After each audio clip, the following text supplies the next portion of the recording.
The Galactic Empire's dominion stretched across countless star systems, its influence absolute and unchallenged. Entire civilizations had crumbled under the weight of its vast fleets, and no force in the known galaxy dared oppose its will. At the center of this empire's military machine stood General Varthak, a figure whose name was whispered with awe and fear. A veteran of uncountable campaigns, Varthak had forged his reputation through calculated brutality and unflinching efficiency. Seated in his command chamber aboard the Empire's flagship, the Eviscerator, Varthak reviewed the latest conquest projections. His crimson eyes glowed faintly under the room's dim light, his scaled fingers drumming on the metallic table. Before him hovered a holographic image of Earth, lush blue, and seemingly insignificant. Primitive, Varthak muttered, a sneer curling across his lips. Another unremarkable rock clinging to its backwater ways. This will be a swift operation. His words echoed with disdain. But the hologram's data feed scrolled through reports of scattered human colonies thriving in hostile conditions, frozen moons, barren wastelands, and even volatile volcanic planets. It was unusual, but not unprecedented. As always, the Empire's superior technology would crush any resistance. The War Council convened in the Imperial Citadel was a testament to the Empire's grandeur. Massive columns loomed over the delegates, their voices reverberating through the chamber as they deliberated the invasion of Earth. Humans, an elder strategist began, his tone dripping with contempt, are disorganized. Their military infrastructure is laughable. They barely venture beyond their home system. This will not even qualify as a skirmish. A ripple of agreement spread across the council. They were used to such reports, and their hubris blinded them to nuance. Yet a younger commander rose, his expression cautious. "Forgive my dissent, but we've seen intelligence reports of human adaptability. Colonies flourishing in inhospitable zones. Even without advanced technology, they survive where others would perish. Could this resilience pose a threat?" Laughter erupted in response. Varthak's booming voice silenced the room. "Do not mistake survival for strength," he growled. "These humans are untested. I have crushed civilizations with far more to offer. They will crumble before us like dry leaves." The council, bolstered by Varthak's certainty, voted unanimously to proceed with the invasion. Preparations began in earnest, fleets mobilized, and the war machine turned toward Earth. Back aboard the Eviscerator, Varthak paced as he reviewed a detailed spy report. It painted a picture of humans as tenacious and inventive, but he dismissed it as exaggeration. Primitive beings often found ways to scrape by, he thought. That hardly made them exceptional. A faint trace of unease crept into his mind, though he quickly banished it. The report described how human colonies had repurposed alien technologies from derelict ships, integrating them into their systems with alarming efficiency. Such ingenuity could complicate an invasion, but the Empire's overwhelming power left no room for doubt. His lieutenant entered the chamber, bowing low. "General, the fleet is ready." "Orders." Varthak turned toward the vast viewport, the endless expanse of stars stretching before him. His confidence was unshaken. "Set course for the Sol system. Let us show these humans the folly of defying the Empire." As the fleet prepared to depart, Varthak spared one last glance at the hologram of Earth. He saw not a challenge, but an opportunity to solidify his legacy further. In his mind, this was merely another conquest, another species to subjugate and forget. But somewhere deep within the galaxy, among the scattered colonies of humankind, leaders prepared for the storm. Plans were drawn, alliances formed, and whispers of defiance grew louder. The stage was set, though Varthak and the Empire had yet to realize that this time, they were not marching to an easy victory. Instead, they were on a collision course with a species unlike any they had faced before. The Galactic Empire's assault fleet descended upon the human outpost with the precision of a well-oiled machine. Dozens of massive warships, their sleek designs glinting against the void, positioned themselves in perfect formation. Weapon systems powered up, their energy cores humming as they targeted the outpost, a seemingly insignificant collection of domed structures on a barren moon. For Varthak, this was not a battle, but a message. The annihilation of the outpost would serve as a warning to Earth and the colonies. Resistance was futile.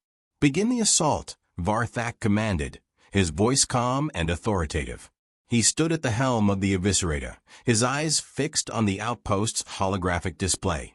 The first wave of attack unleashed devastating plasma strikes, reducing sections of the outpost to smoldering craters. Fighters swarmed from the Empire's carriers, darting through the moon's thin atmosphere and targeting defensive installations. Every move was executed with military precision, as if scripted from countless previous conquests. The defenders' response was sluggish, scattered bursts of energy weapons fired from antiquated turrets. Varthak felt no satisfaction, only the certainty of inevitability. Then, things began to unravel. The outpost, far from collapsing, responded with an unexpected ferocity. Automated systems activated, releasing a barrage of projectiles aimed not at the Empire's fighters, but at key points in their formation.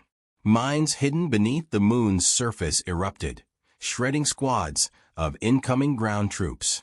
The seemingly primitive defenses were anything but. They were a carefully orchestrated network of traps designed to exploit the Empire's rigidity.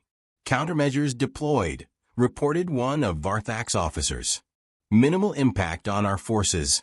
But the numbers told a different story. Pockets of resistance continued to hold, forcing the Empire to recalibrate its tactics. Varthak's confidence wavered as reports of mounting casualties trickled in. He watched intently as his forces struggled to advance against an enemy that refused to crumble. On the surface, Lieutenant Sarah Colburn coordinated the defense with a calm intensity. A former aerospace engineer turned strategist, she had prepared for this moment, knowing the Empire would strike hard and fast. Her team operated from an underground command center, issuing orders through encrypted channels. "Redirect turret fire to Grid 7, she instructed. "Force their ground units into the choke points." Colburn's strategy relied on the outpost terrain, a jagged expanse of canyons and ridges that nullified the Empire's advantage in mobility. She had studied the Empire's patterns, recognizing their dependence on overwhelming force and predictable formations. The humans, though outgunned, exploited every weakness. The Empire's fighters, accustomed to superiority, faltered in the face of unorthodox tactics. Guerrilla strikes from small human squads disrupted supply lines, and kamikaze drones targeted weak points in the larger ships. The defenders' ingenuity turned every inch of the battlefield into a contest of wits. Varthak's frustration grew. "Deploy the heavy artillery," he barked, his voice tinged with irritation. "These primitives cannot hold forever." But as the Empire escalated, so did the defenders' resistance. Lieutenant Colburn executed her boldest maneuver yet. She sent a squadron of unmanned shuttles into the Empire's formation, disguised as retreating transports. When the shuttles reached the heart of the fleet, they detonated in a synchronized explosion, crippling several key vessels. On board the Eviscerator, Varthak stared at the tactical display in disbelief. This was not how battles against primitives were supposed to unfold. His forces were bleeding resources, and the outpost still stood. "General," an officer stammered, "their tactics are unorthodox. They're deliberately targeting our vulnerabilities." "Unacceptable," Varthak roared. "How can a species so primitive inflict such damage? Adjust our formations and redouble the assault." But it was too late. The humans weren't fighting to win in the conventional sense. They were fighting to endure. Every blow they struck was calculated to prolong the battle, to exhaust the Empire's forces. The defenders understood that they didn't need to defeat the Empire. They only needed to survive long enough to make the cost of victory unbearable. The turning point came when Colburn ordered an electromagnetic pulse strike. Using salvaged alien tech, her team rigged a makeshift EMP device and activated it at the peak of the battle. The pulse disrupted the Empire's advanced targeting systems, throwing their fleet into disarray. As chaos spread through the Imperial ranks, Colburn's forces launched a coordinated counterattack. Human fighters swarmed the battlefield, picking off disoriented enemies with precision. Varthak's fleet, for all its power, was unprepared for such relentless ingenuity. For the first time in his long career, Varthak doubted. This was not a simple conquest, but a grueling engagement against an enemy unlike any he had faced. Humanity's resilience was not a weakness to be crushed. It was a strength that threatened to upend the Empire's entire approach to warfare. The battle ended not with a decisive victory, but with a stalemate. The outpost, battered but unbroken, forced the Empire to withdraw its assault. As Varthak stared at the holographic display, now littered with red indicators of lost ships and personnel, he realized this war would not be won easily. Humans, he muttered, his tone heavy with reluctant respect. They are not what we believe them to be. The aftermath of the battle on the barren moon left the Empire shaken. Varthak stood in the central command chamber, poring over the flood of reports. Tactical analyses detailed the devastating efficiency of human resistance, and casualty figures painted a grim picture. The humans had achieved what no other species had ever done. They had outmaneuvered and outlasted an Imperial fleet. Data streams illuminated the chamber as Empire scientists presented their findings. Humans, the analysts explained, thrived in unpredictability. Their evolutionary history was rooted in survival against impossible odds. Unlike most species, they adapted to adversity rather than succumbing to it. Human physiology revealed traits optimized for endurance, advanced problem-solving skills, social cohesion under stress, and an uncanny ability to exploit environmental variables. Chaos is their ally, one scientist stated, his voice uneasy. They do not merely react, they improvise, turning disorder into opportunity. Varthak's claws dug into the metallic console. To him, the human success felt less like luck and more like deliberate defiance of the natural order. He was accustomed to control, to predictable outcomes dictated by superior technology. This species was different, an anomaly that demanded further scrutiny. On Earth, humanity's military leaders gathered in an underground bunker. The room was filled with holographic displays of star systems, troop movements, and intercepted Imperial communications. Lieutenant Sarah Colburn, her reputation now cemented after the Moon outpost victory, stood among them.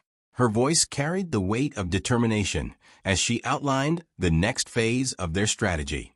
They expect us to be scattered and reactive, she said. We're going to do the opposite.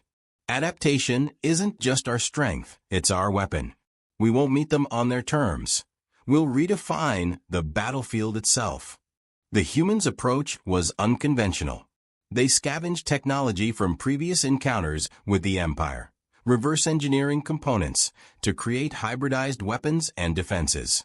A plasma cannon salvaged from a wrecked Imperial cruiser was now mounted on a mobile platform, capable of firing in atmospheric or zero-gravity conditions.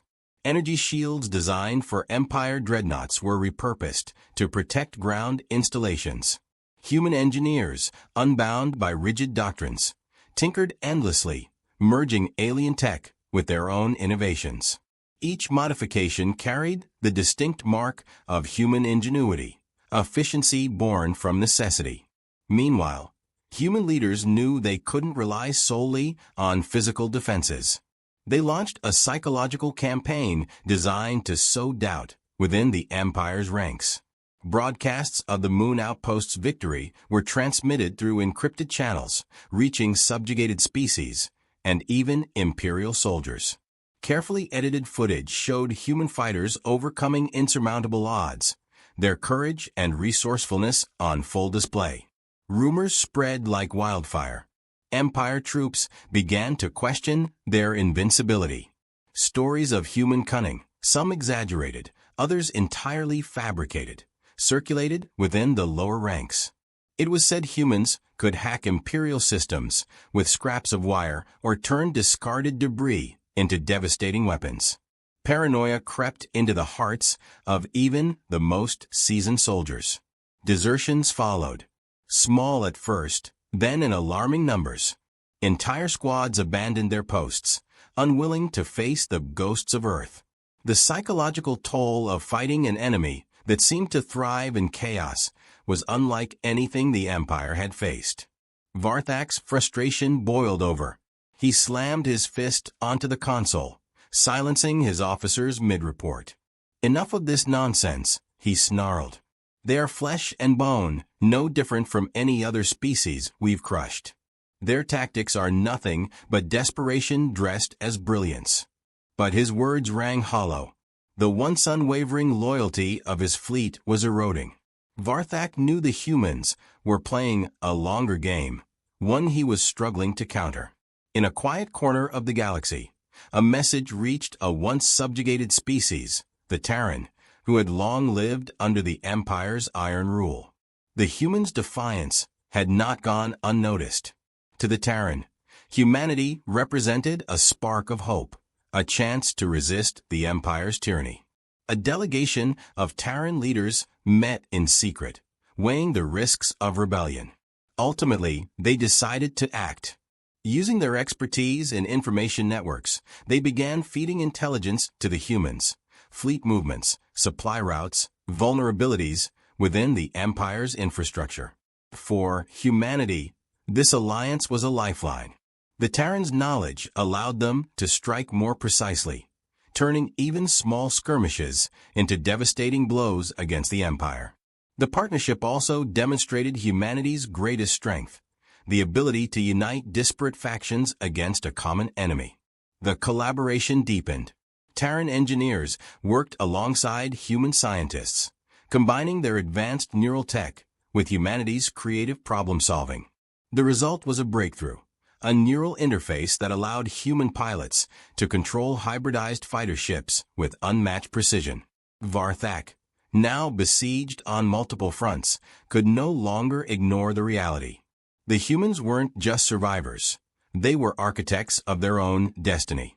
Their adaptability, ingenuity, and relentless psychological warfare had turned them into a force capable of challenging even the mightiest empire. For the first time in his long career, Varthak felt the weight of uncertainty. The humans had shifted the balance of power, and the galaxy would never be the same. The Empire's retaliation was swift and merciless. Varthak, seething from the losses inflicted by humanity, unleashed the full might of his fleet. Hundreds of Imperial warships, reinforced by experimental vessels, descended upon Earth's orbit. The flagship Evisceratus spearheaded the assault, its sheer presence a testament to the Empire's dominance.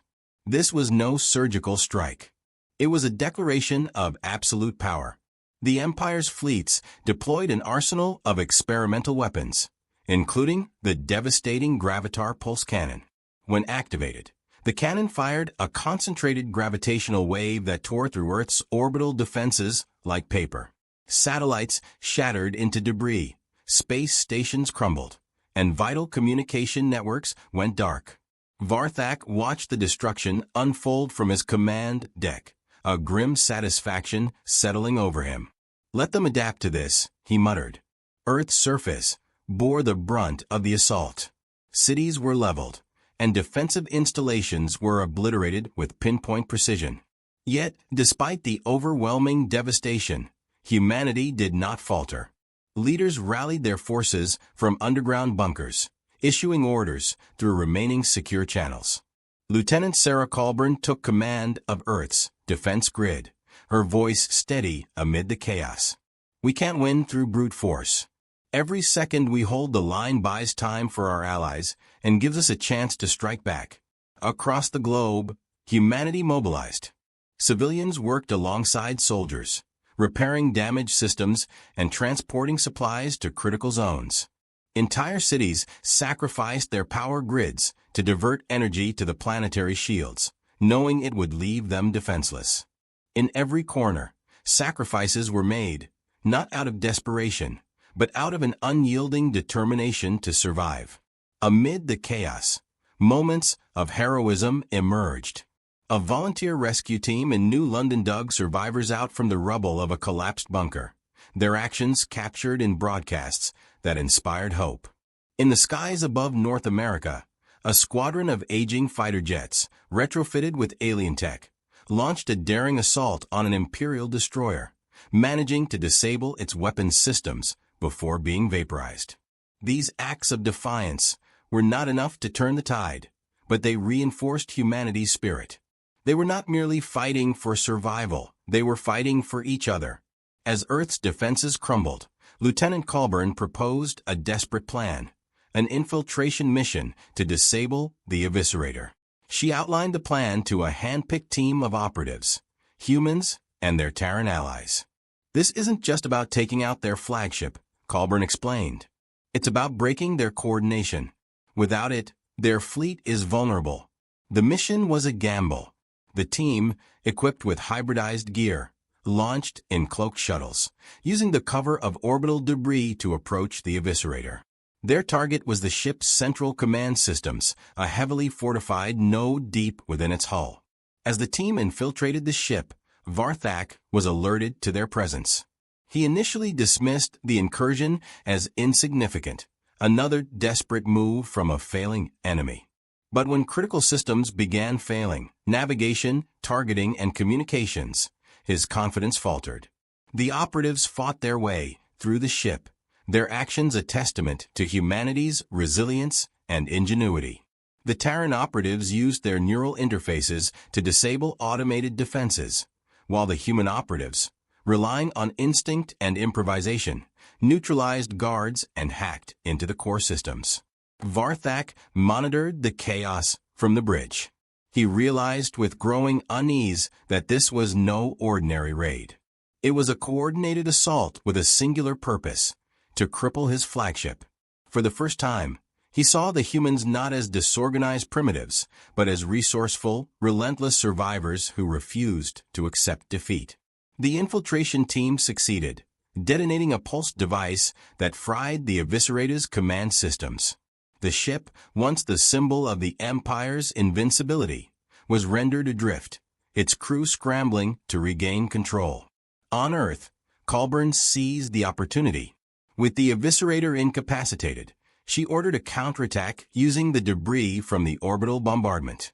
Human engineers had converted the wreckage into makeshift kinetic weapons, launching them at the Imperial fleet with devastating precision. The Empire's forces, now disoriented and leaderless, faltered under the onslaught. Smaller human and allied ships exploited the chaos, targeting critical systems and driving the once coordinated fleet into disarray. For Varthak, the realization was as bitter as it was undeniable. His overwhelming force had been matched, not by superior technology, but by the indomitable will and ingenuity of humanity. As the remnants of his fleet struggled to regroup, he stared at the flickering tactical display, his mind grappling with a truth he had long denied. Humanity was not a foe to be underestimated. The battle marked a turning point in the war. Though Earth bore the scars of devastation, its people stood unbroken. They had faced the full wrath of the Empire and emerged defiant, their spirit unyielded and their resolve stronger than ever. The wreckage of the Empire's fleet drifted silently in Earth's orbit, a testament to humanity's unrelenting resistance. Varthak stood on the bridge of his heavily damaged vessel, overseeing the remnants of his once mighty armada as they struggled to retreat. His proud flagship, the Eviscerator, lay in ruins, its systems irreparably disabled by the infiltration team. Around him, the command crew avoided his gaze, the weight of failure pressing heavily on all of them. In the quiet moments of retreat, Varthak reflected on the campaign. He had underestimated humans at every turn, dismissing their ingenuity, their adaptability, and above all, their capacity for unity. Each battle had chipped away at his certainty, revealing a species capable of matching the Empire's might with raw tenacity and innovation. He replayed the battles in his mind, the traps, the guerrilla tactics, the hybridized weapons, the psychological warfare. The humans had turned their very weaknesses into strengths, exploiting every vulnerability in the Empire's rigid doctrines. What he had once regarded as desperation now appeared as calculated brilliance. "This war," Varthak muttered, "was never ours to win." Back on Earth, the battered forces of humanity prepared for a final push. Lieutenant Sarah Colburn, her voice resolute despite the weariness in her eyes, coordinated a campaign to secure peace. The goal was clear: force the Empire to the negotiation table, ensuring they would never threaten humanity again. Humanity's forces, bolstered by their Terran allies and the scattered remnants of other liberated species, pursued the retreating Empire fleet. Each engagement pushed the Empire further into disarray. The humans struck decisively, using Earth's orbital debris as cover and weaponry, turning the environment itself into an advantage. The relentless pursuit culminated in a decisive moment. With his fleet crippled and his forces demoralized, Varthak sent an encrypted transmission to the Empire's High Council, demanding a ceasefire. It was a bitter pill to swallow, but the alternative was unthinkable. Humanity had shown that it would not simply survive, it would prevail, no matter the cost. When Varthak addressed the High Council, his voice carried none of the arrogance that once defined him. His tone was grave, his words deliberate. The image of the council chambers flickered on his screen as he delivered his warning. "We believed ourselves the architects of dominance," he began. "We considered humanity primitive, incapable of withstanding our might. In this, we were gravely mistaken." Varthak described the battles in vivid detail: the humans' capacity to improvise, their unmatched resilience, and their ability to turn chaos into opportunity. He recounted the infiltration of the Eviscerata, the psychological warfare that had sown fear among his troops, and the alliances humanity had forged with species the Empire had long subjugated. "They are not like the others," Varthak continued. "They adapt faster than we can anticipate. They unite where others fracture. Every setback we inflicted upon them became a lesson they used against us." His gaze hardened as he delivered his final admonition. To provoke humanity again would be to court annihilation. "They are not conquerors, they are survivors. And survival, my esteemed counselors, is a strength that no amount of technology or firepower can overcome. They are the apex survivors of this galaxy." The council chamber was silent. The High Council members, long accustomed to hearing of victory after victory, were visibly shaken. For the first time, the reality of their empire's vulnerability was laid bare. On Earth, humanity began the arduous task of rebuilding. Cities were cleared of rubble, power grids restored, and shattered infrastructure repaired. The scars of war were everywhere, but so too was the resolve to move forward. Lieutenant Colburn stood on a hill overlooking one of the devastated regions, reflecting on the cost of their victory. The sacrifices had been immense: lives lost, homes destroyed, and an entire planet left to rebuild. Yet, in the midst of the devastation there was hope. The Terran and other former Imperial subjects pledged their loyalty not out of fear, but out of gratitude. Together, they envisioned a future where no species would live under the shadow of oppression. Humanity's ingenuity, once a weapon of war, became a tool for forging alliances and rebuilding trust across the galaxy. As the new coalition took shape, Colburn addressed the emerging Council of Allied Species. "Victory is not the end of our journey," she said. "It is the beginning of our responsibility. We've proven what we're capable of when we stand together. Now, we must ensure that this unity becomes the foundation of a lasting peace." Back in his quarters aboard the remnants of his fleet, Varthak stared out into the void. He had delivered his warning, but he knew that the true test lay ahead. The Empire, prideful and unyielding, would not easily accept the rise of humanity. But Varthak, haunted by his failure, understood what they had unleashed. Humanity had emerged victorious, but the galaxy now stood at a crossroads. For the humans, the path forward was clear: rebuild, strengthen alliances, and prepare for the challenges to come. The war had shown them their strength, but it had also revealed the weight of their newfound power. As Earth's skies began to clear, humanity looked to the stars not with fear, but with determination. The scars of war would remain, but they served as a reminder of what they had endured and what they were capable of achieving. A new era had begun, one shaped by humanity's resilience and the hard-won unity of the galaxy's oppressed.